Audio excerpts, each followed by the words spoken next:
Zdravím lidi, vítám vás u nového videa a dneska teď je 17:04 a za hoďku se hraje zápas Artis versus Sparta. A jdeme se na ten zápas podívat, je to dost velký zápas, protože Artis jako druholigový tým proti takovým velkým klubu ještě nikdy nehrál, takže určitě bude stadion dost plný a uvidíme se na staďáku.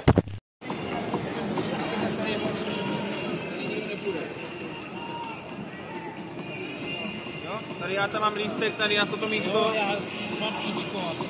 Jo, tak jo.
Já jsem rád,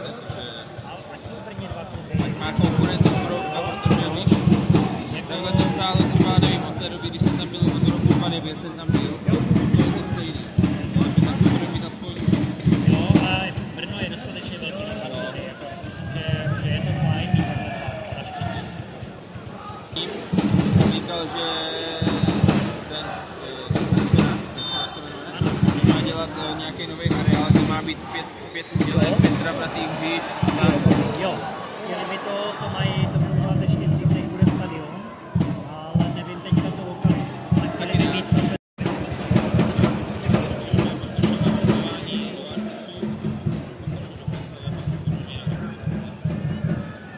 vždycky po trenále dávali pipy a takový vlastně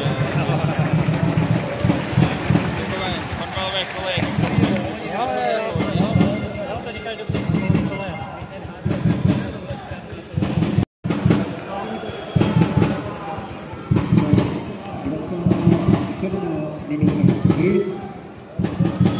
Autorem první branky dnešního utkání hráč číslo 7 z týmu AC Sparta Praha.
Thank you.